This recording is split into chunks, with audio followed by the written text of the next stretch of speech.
দেখছেন একটা সংস্থার একটা লোক হইেন না, এখানে মানুষ মারা যায়, আপনারা এখানে কাটা নিয়ে আসেন। মানুষের জীবনের কোনো দাম নেই। প্রিয়জনদের জন্য আনা উপহার, চোখে মুখে উচ্ছ্বাস, বুক ভরা স্বপ্ন নিয়ে হযরত শাহজালাল আন্তর্জাতিক বিমানবন্দরে পা রেখেছিলেন এক দুবাই প্রবাসী। দীর্ঘ বিমান ভ্রমণে ক্লান্ত হয়ে যাত্রীদের বিশ্রামের জন্য রাখা চেয়ারে বসে বিশ্রাম নিচ্ছিলেন তিনি।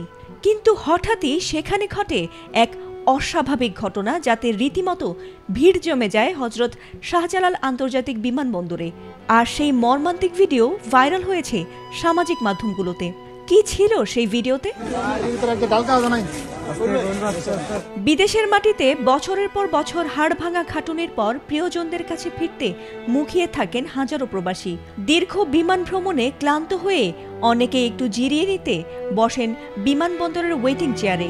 ভিডিওতে দেখা গেছে দুবাই প্রবাসী সেই ব্যক্তি হঠাৎই বিশ্রাম নিতে নিতে ঢলে পড়ছেন। প্রথমে আশেপাশের যাত্রীরা ভেবেছিলেন ক্লান্তিতে তিনি ঘুমিয়ে পড়েছেন, কিন্তু যখন শরীর অস্বাভাবিকভাবে হেলে পড়তে শুরু করে তখনই চারপাশে ছড়িয়ে পড়ে উৎকণ্ঠা।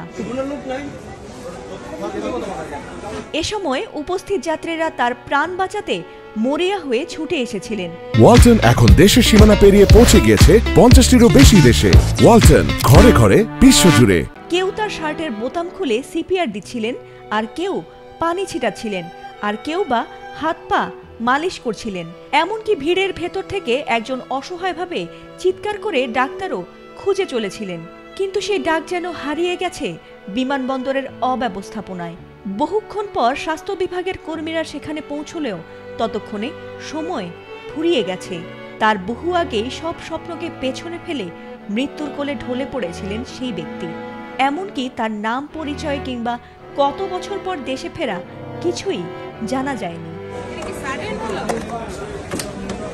তার পাশে রাখা ছিল দুটি ব্যাগ, কালো আর নীল। হয়তো তা ছিল প্রিয়জনদের জন্য জমিয়ে আনা উপহারে ভরা। হয়তো মৃত্যুর মাত্র কয়েক মুহূর্ত আগেও তিনি ভেবেছিলেন কিছুক্ষণের মধ্যেই বাবা মা, স্ত্রী, সন্তান কিংবা অপেক্ষমান প্রিয়জনদের বুকে জড়িয়ে ধরবেন। কিন্তু তার সেই স্বপ্ন আর বাড়ি ফেরেনি, ঝরে গেছে বিমানবন্দরেই। এই মর্মান্তিক ঘটনা আবারও মনে করিয়ে দিয়েছে প্রবাসীদের নিরাপত্তা ও জীবন রক্ষা কোনো দয়া নয়, এটি রাষ্ট্রের দায়িত্ব। তাই জরুরি স্বাস্থ্যসেবায় আন্তর্জাতিক মান নিশ্চিত করা এখন আর বিলাসিতা নয়, বরং সময়ের দাবি, যাতে আর কোনো প্রবাসীর জন্য ফেরা হয়ে না ওঠে শেষ ফেরা। ফাতিমা সুলতানা, এটিএন বাংলা।